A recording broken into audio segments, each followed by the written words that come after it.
Hello friends, नमस्कार and welcome to समाधान। साथियों, उम्मीद है कि आप सब अच्छे होंगे और तैयारी भी आप सबकी अच्छे से चल रही होगी। सबसे पहले आप सभी को 75वें गणतंत्र दिवस की हार्दिक बधाई और शुभकामनाएं। साथियों, बीपीएससी में बदलाव हुआ तब से यहाँ पे English medium versus Hindi medium का जो पहला कॉपी आया है, चूँकि 68 में बदलाव किया गया था। तो हम लोग यहाँ पे जो हिंदी माध्यम टॉपर हैं और इंग्लिश माध्यम टॉपर हैं, दोनों के कॉपी का यहाँ पे हम लोग कंपैरिजन करेंगे। चूँकि कल ही कॉपी रिलीज कर दिया गया है जो यहाँ पे मार्कशीट है अभ्यर्थियों का, तो दोनों का मार्कशीट हम लोग कंपैरिजन करेंगे। और 70वीं अभ्यर्थी जो हिंदी माध्यम से प्रैक्टिस अपना तैयारी कर रहे हैं, वो ज़रूर इस वीडियो को देखेंगे।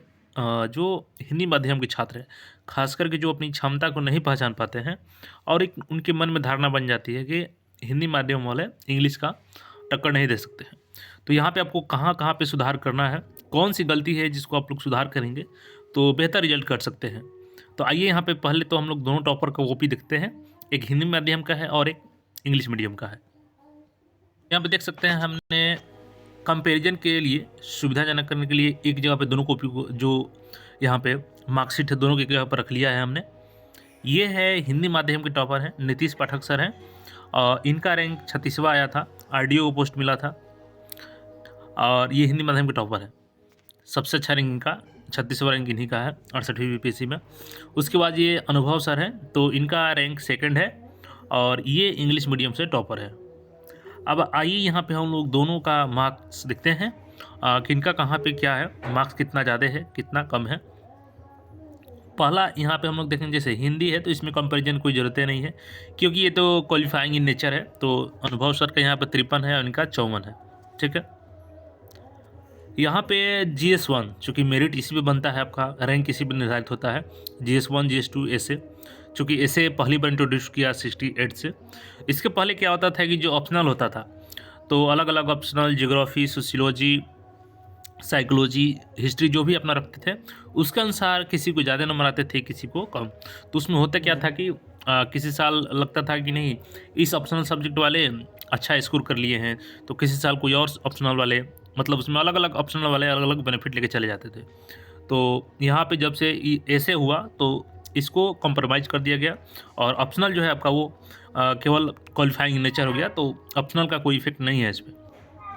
GS1 का यहाँ पे देखेंगे तो जो इंग्लिश मीडियम का टॉपर है सेकेंड रैंक, इनका GS1 में 174 आया है और हिंदी माध्यम वाला के देखेंगे तो 149 आया है इनका।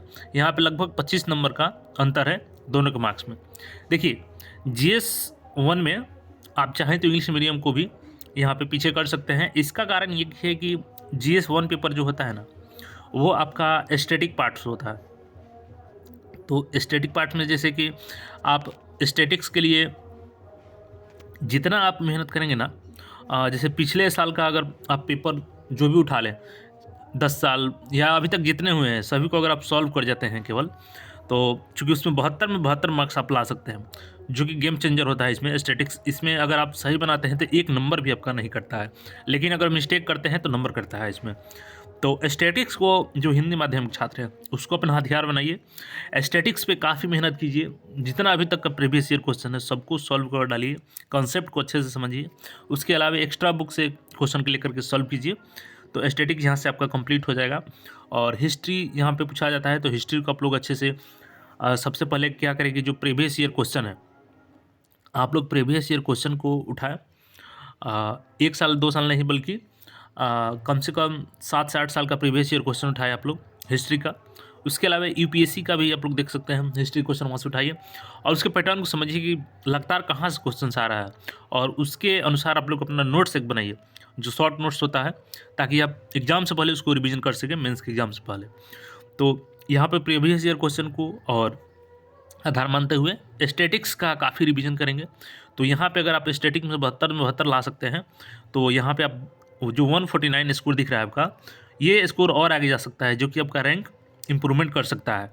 आइए, ये तो GS1 का हो गया। GS2 की बात करेंगे तो यहाँ पे 162 है इंग्लिश वाले का, और इनका यहाँ पे GS2 में 154 है, तो यहाँ पे ज़्यादा अंतर नहीं है।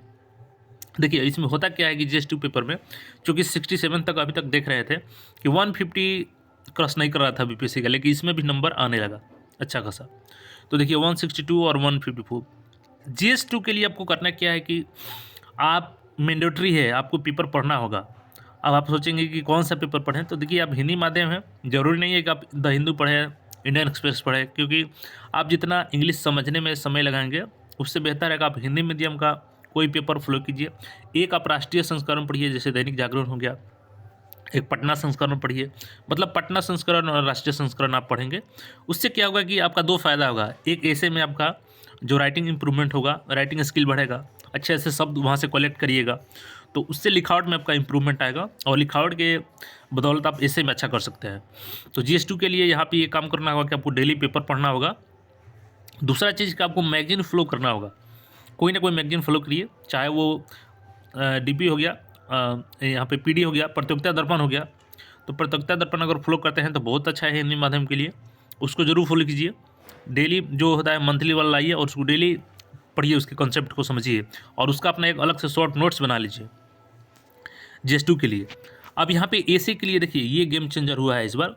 AC इसमें इंग्लिश मीडियम वाले का 175 है और इनका 168 है। तो देख सकते हैं कि हिंदी माध्यम वाले अब बिल्कुल पीछे नहीं रहने वाले हैं। यहाँ पे इनका स्कोर देख सकते हैं 168 और इनका 175। केवल GS1 में अगर छोड़ दिया जाए तो इनका 149 है और इनका 174 है। लेकिन GS1 में भी आप लोग स्टैटिक्स के पोर्शन को कंप्लीट करके आप फाइट कर सकते हैं यहाँ पे। और ऐसे के लिए आप लोग जितना पेपर पढ़ेंगे उतना आपका राइटिंग स्किल इम्प्रूवमेंट होगा।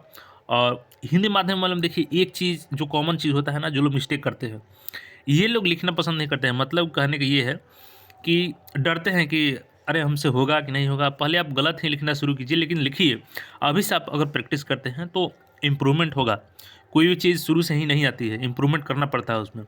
इसके लिए आप लोग अभी से पेपर डेली पढ़ें, उससे क्या होगा कि अच्छे से शब्द आएंगे आप पास और उसको कलेक्ट कीजिए शब्द को और डेली राइटिंग कीजिए। प्रैक्टिस पहले आप प्रीवियस ईयर क्वेश्चन को ही उठाइए और वहाँ से सॉल्व कीजिए, देखिए आपका कैसे इंप्रूवमेंट होता है। अब यहाँ पर ऑप्शनल देखेंगे तो इसका कोई महत्व नहीं रह गया है। जैसे इनका सिविल इंजीनियरिंग था और इनका हिस्ट्री था, इसका कंपेरिजन करना ही नहीं है। इनका देखेंगे तो रिटर्न मार्क्स में 5 से 11 नंबर आया है और इनका रिटर्न में 471 नंबर आया है। यहाँ पे देखेंगे तो लगभग 30 नंबर का अंतर है। और यहाँ पे देखेंगे टोटल इनका इंटरव्यू में तो 90 है और इनका इंटरव्यू में देखेंगे तो इनका भी 90 है, यानी इंटरव्यू में दोनों लोग का सेम है। तो हिंदी माध्यम के लिए जो छात्र ये समझते हैं, मन में धारणा बना लेते हैं कि हम हिंदी माध्यम वाले हैं, हम फाइट कर ही नहीं सकते हैं, इंग्लिश मीडियम वाले सारे सीट लेके चले जाते हैं।